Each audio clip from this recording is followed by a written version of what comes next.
Today's session is about queue data structures, its concepts. So a quick recap of previous 11 sessions.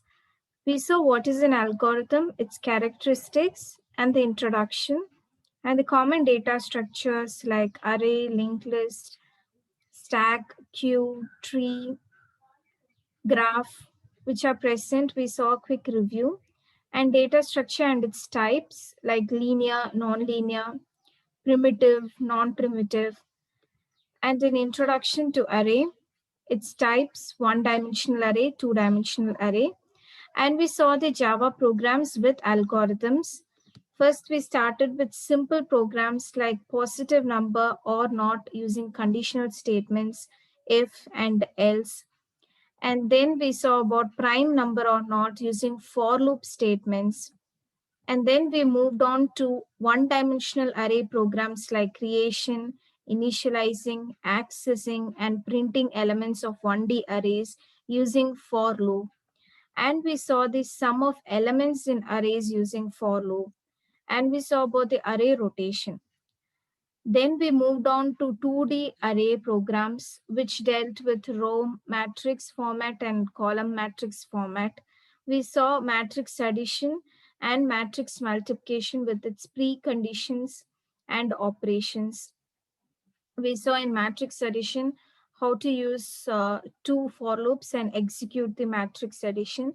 And in matrix multiplication, we saw three for loops were used, one extra for the iteration of all the elements in a row and all the elements in the column. Then we saw linked list. First, we went on to a quick review of what is list. List can be implemented using arrays as well as linked list. So we saw the limitations which are present in array and which are then overcome by linked list. So we saw the linked list definition, its representation and example, and its types like singly linked list, doubly linked list, and circular linked list.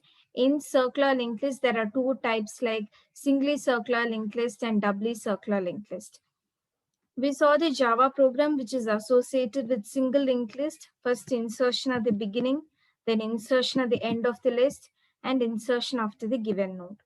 We saw the basic definition of stack, then its terminologies, and how stack data structure can be represented using arrays as well as linked list. We saw the stack main operations like push, pop, and it's called last in, first out. And we saw its applications like prefix, infix, postfix, arithmetic conversions. And we saw about Java programs, that is stack operations using array and stack operation using linked list. Today's session is about queue, another data structure. So its definition, its example, its terminologies, and how queue can be represented using array as well as link. This is similar to that of stack, how stack was implemented using array as well as linked list. Even queue can be represented using array as well as linked list. So let's move on to the queue definition. So till now we have seen about linear data structure, and queue is also one of the linear data structure in which elements can be inserted from one end and it's deleted from the other end. Whereas in stack, if you see, there is only one opening. So you have to do insertion and deletion at the same end in terms of stack. So there is only one pointer necessary in terms of stack, that is top pointer. But queue here, insertion is at the one end and deletion at the other end. So this is referred to as first in, first out. Whatever element is inserted first, that will come out first. This is exactly opposite to stack, which is last in, first out. Whatever element you insert last will come out first. But here, whatever elements you have inserted first will come out first. So the element which is inserted first will be the first one to be removed. This is also opposite to stack. The element which is inserted first will be the last one to be removed in terms of stack. But in terms of queue, the element which is inserted first will be the first one to be removed. And a new element is inserted as a last element of the list. Yes. So in terms of stack, if you see, the new element will be the topmost element. That is, the last element will be the topmost element. But in terms of queue, a new element will be the last element of the list in the same order of first basis order. So this queue is exactly the opposite to that of the stack. So let's consider some examples associated with queue. So when we go in highways and all, you would have seen toll gates. So a car which is in the queue first will go through that toll, and the fee will be collected and it will be released first. Whichever is in the last will be the last one to be uh, reaching the toll and will move out.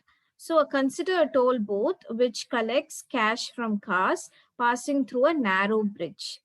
The first car enters the bridge and gets to the toll first, and its services first. Its all services related to the first car will be over. And then cars which enter the bridge get added at the last. It does not overtake the first car, and the services are not done for that. So the car which enters after the previous car will be after the previous car. So it won't go before that. So cars which enter the bridge get added at the last to the list of cars already in the bridge. Whatever cars is already in the bridge, a new car will be added after that cars which are in the bridge. So this is an example, a real-time example which is associated with queue scenario. Even in cinema theaters where we go to get tickets, whoever is in the first of the queue will get the tickets and gets removed. And as you can see, insertion of the queue at one end it will be, and deletion of the queue will be at the other end. So this is one example. Consider an ATM center with a single machine. You have only single machine. So customers form a queue, and the first customer gets serviced first, and the customer who requires stand behind the last customer in the queue. So these are the real-time scenarios where queue is associated with. So when you come with programming, there are certain terminologies that has to be taken care of, because in real time it's easy to visualize the insertion and deletion. But in programming, it's all about how you use arrays and linked lists and how you use pointers, because all are stored in a blocks. We have to use pointers to differentiate the front end, rear end. So it's all about the pointers. So we have to understand how to use pointers in case of arrays and in case of linked list. So we have to use certain strong terminologies, and those terminologies are front pointers, rear pointers. The end at which elements are deleted is referred to as a front of the queue. So when you reach the front of the queue, your service are done, and then you're removed from that end. So the end at which the elements are deleted is referred to as the front of the queue.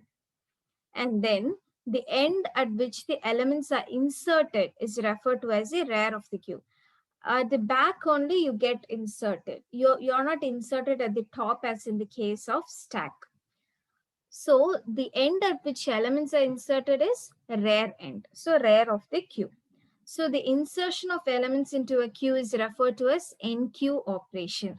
In case of stack, you tell insertion of elements inside a stack is referred to as push operation. Here it is enqueue operation. And then deletion of elements from a queue is referred to as dequeue operation. Whereas in stack, elements which are deleted from the stack is referred to as pop operation. So you have to remember the deletion occurs at the front end and the insertion occurs at the rear end. And insertion operation, you call it as NQ operation, and deletion operation is known as DQ operation. One more thing you have to consider in terms of stack, it is insertion and deletion are at the same end, top. And insertion in the stack, it is called push. And deletion in the stack, it is called pop.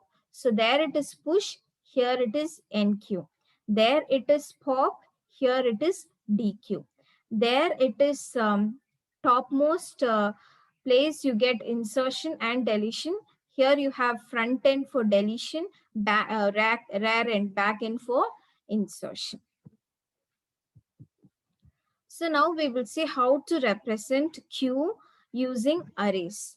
So we can consider a Q, we can consider an array named Q. We are naming an array as Q.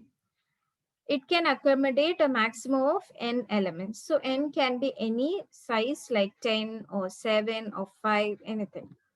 So the Q holds the base address of the array. For array, always it is enough if you have the base address, because with the base address you can do the computation for the remaining elements because it is stored in contiguous location.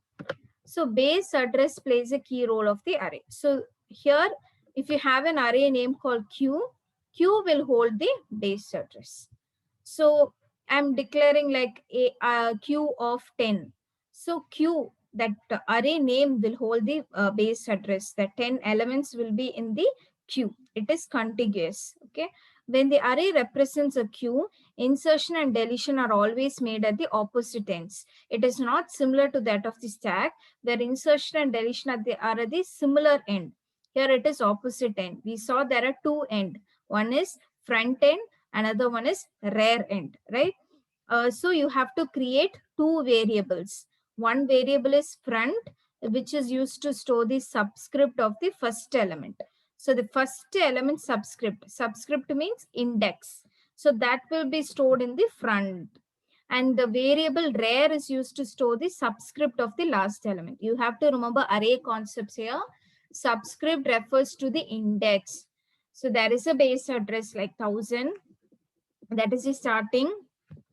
And you have 0, 1, 2, 3. These are all index. So index variables, okay, that is front will have the first element subscript and rear will have the last element subscript. Okay, so you have an array name called Q. Q will hold the base address and the array will represent a Q. Insertion and deletion is occurring at the opposite ends. What are the ends? Front end, rear end. There are two variables. One is front, another one is rear. Front is used to store the subscript of the first element. Subscript, you have to remember the array concept, which is index. And rear is used to store the subscript of the last element. So here subscript means index.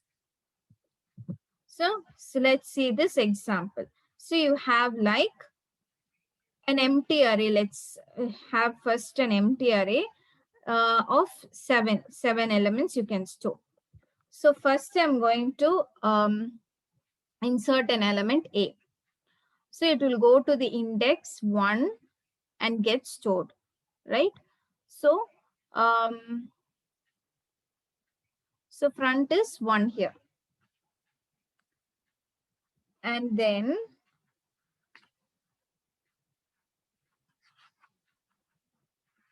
again I have to insert 1 second. Again I have to insert B and the index is 2.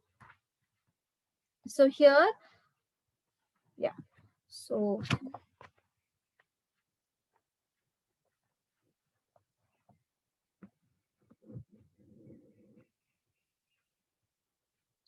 now I have to insert, so it gets inserted like this. Now I have to get inserted at the location 5. And if an element is to be deleted, the element at 1 will be deleted. because we saw in this case that the elements to be deleted will be deleted from the front end. So if I have to insert a new element, I have to go to E. That E, if I have to insert in the array, it will be inserted in the 5th location, whereas in stack, it will be inserted in the front topmost location. So then this rare will point to 5. Okay. And if I have to delete it, what will happen? 1 will get deleted and front will point to 2. So the topmost is always front because deletion occurs here, and insertion occurs at the back end. So rare will point to the next empty space where you're going to insert the new element. And if I have to insert F, it will be at 6 and rare will point to 6. If I have to insert G, then I have to insert at 7 and rare will point to 7. So always rare will be pointing to the newest element location, whichever you're going to insert. It will be mostly the last element which is inserted. And this is always the first element which is inserted. Okay, so the time complexity analysis is NQ and DQ operation have a constant time complexity of big O of 1, because if you see there are 2 pointers. Front is pointing to the topmost and rear is pointing to the last element.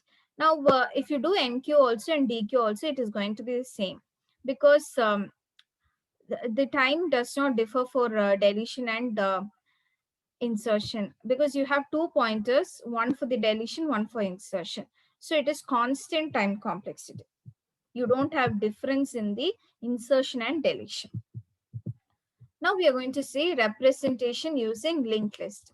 So a queue can also be implemented using linked list. So again, you should have 2 variables. One is front and rear. So front, what it holds, the address of the first element of the queue. In case of array, front used to show the subscript of the first element. Here it is the address of the first element, and rear holds the address of the last element of the queue.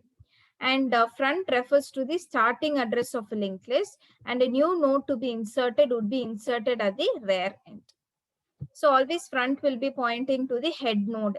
In terms of linked list, we have head address. So that head is represented by front variable. Okay.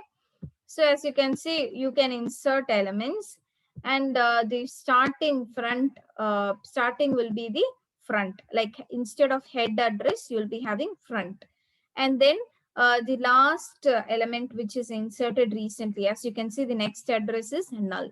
So it represents the last element. So rare will be pointing out here. If you want to insert a new element, you can insert E, and you have to make the next address of E as the D's address, and then you have to make the next address next address of E as D's next address will be the E address, and E's next address will be null, and the rare will be pointing to the new node which is inserted, that is E. So we saw today about how queue is defined. It is first in, first out, FIFO. And then we saw the real-time examples like where it is used to hold both cinema theaters, ATM centers. And then we saw the terminologies like how it is used in the programming with the variables front and rear pointers. And we say it is NQ and DQ operations. And then we saw about an array representation for the queue using the front and rear, which represents the corresponding subscripts of the first and the last element, and queue holding the base address of the array. And we saw the representation in diagrammatic way. And always the first element which is inserted, the front pointer will point to that, and the recent element or the last element which is inserted will rear pointer will be pointing to that. And here queue has a base address, and the time complexity is big O of 1.